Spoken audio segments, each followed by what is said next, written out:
SM ကနိုင်ငံတကာအသိအမှတ်ပြု Western Association of Schools and Colleges WASC ဆိုတဲ့အဖွဲ့အစည်းကနေပြီးတော့မှ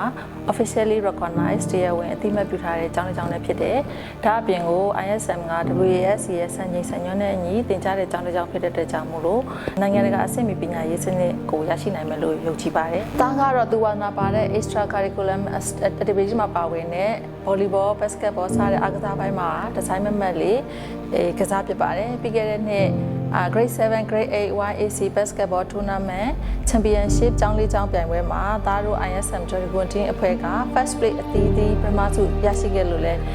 ဝမ်းသာပီတိဖြစ်ရပါတယ်အခုလိုကလေးတွေသူတို့ဝါသနာပါတဲ့အားကစားမှာထူးချွန်စွာအောင်မြင်မှုတွေရရှိခဲ့သူလည်းမိဘတစ်ယောက်အနေနဲ့ဂုဏ်ယူမိပါတယ်မိဘတစ်ယောက်အနေနဲ့ကိုကလေး University ကျောင်းကောင်းကောင်းတက်ရဖို့တက်ဆိုလို့ရှိရင်ဒီ access ကလည်းအရေးကြီးတဲ့အခန်းကဏ္ဍမှာပါဝင်လာပါတယ်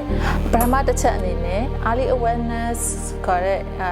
grade 8 လောက်ထဲကကလေးတွေကို University Academic Requirements တွေကို research လုပ်ခိုင်းတာမျိုးတွေ SAT နဲ့ GPA မှာကလေးတွေလိုချင်တဲ့အမှတ်လေးတွေရအောင်ပြင်ဆင်တာမျိုးတွေ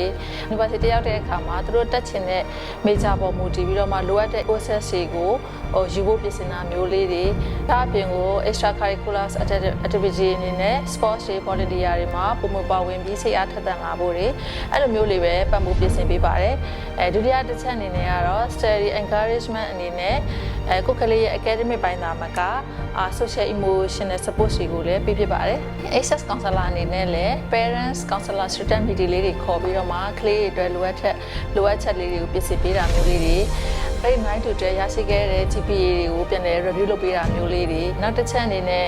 university ရှောက်လာများတင်တဲ့အခါဒီမှာလည်းလိုအပ်တဲ့ required documents တွေကိုလည်းပံ့ပိုးကူညီပြီးတော့အကြံဉာဏ်တွေအများကြီးပေးပေးပါတယ်အဲ့လိုတွေလုပ်ပေးခြင်းအပြင်ကလေးတွေက high school ကျောင်းပြီးသွားတာနဲ့ university တက်ရောက်နိုင်ဖို့တောင်မှကလုပ်ငန်းခွင်တွေဝင်ရောက်ဖို့အထိအနာဂတ်အောင်မြင်မှုအထိဒီအချက်တွေကအများကြီး effective ဖြစ်စေမယ်လို့ယုံကြည်ပါတယ်